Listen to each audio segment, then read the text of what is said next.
Hi, I'm Jessica Amir for the Finance News Network. Joining us now over the phone from First-Graphene is Advanced Materials Advisor Dr. Andy Goodwin.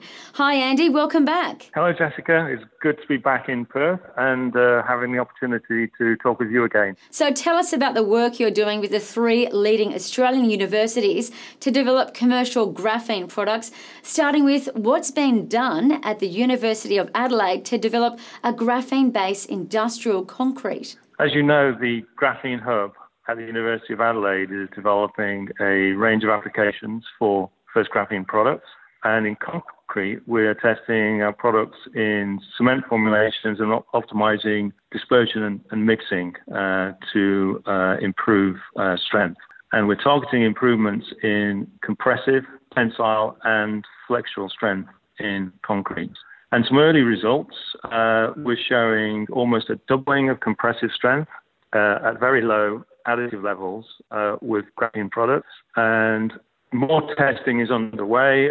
Developing and testing concrete is a very testing intensive process. So we're working with the excellent engineering department there at Adelaide, and we will continue to provide updates as those progress. And tell us how Firestop works and why it's so unique when compared to its competitors. Well, on Firestop, we've just completed some initial testing to the industry-recognized UL 94 standard, and we've demonstrated that a Firestop graphene-based coating outperforms a commercially available competitor.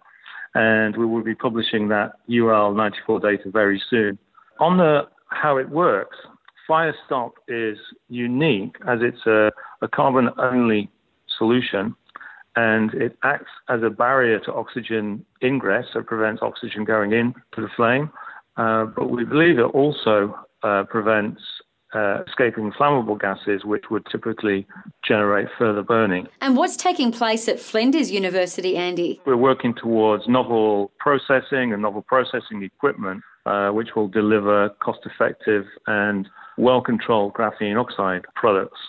And in this project, the science is really important, and we need to fully understand the fluid dynamics of the Vortex fluid device in order to be able to scale up and control a process. Professor Raston and his team are making excellent progress on that, and we expect to be moving forward with some more process chemistry and process technology in the year. Andy, what about the BESS battery project development with Swinburne University of Technology? How's that going?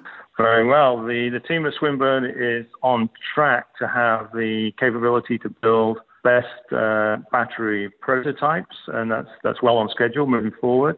Currently, their initial device assembly, the device performance is good, and it's approaching the cell energy density and power density targets, which they presented recently at the ID TechX conference. You're based in the UK, where you're supporting the company's European customers. So just give us an update on how it's all shaping up. Yeah, as I described in our last discussion, Jessica, I'm focused on optimizing our products to match specific customer needs. And I'm currently working with a range of customers in Europe and also in North America in construction, plastics, and conductive inks, working towards optimizing our products for their applications. This is going well, and we expect to report further progress through 2018.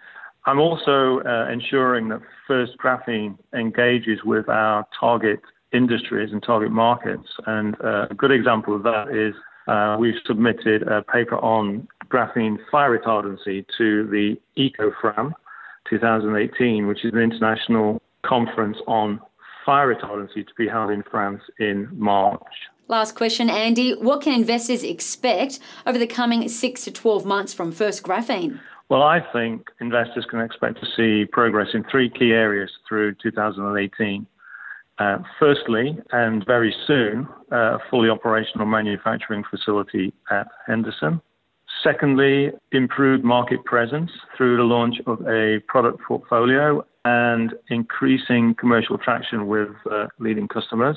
And then thirdly, continuing progress in the downstream application development with our university in the topics we mentioned earlier, which is concrete additives, fire retardant, and supercapacitors. Well, Andy Goodwin, as always, thanks so much for the update. And it's a pleasure to talk to you, Jessica.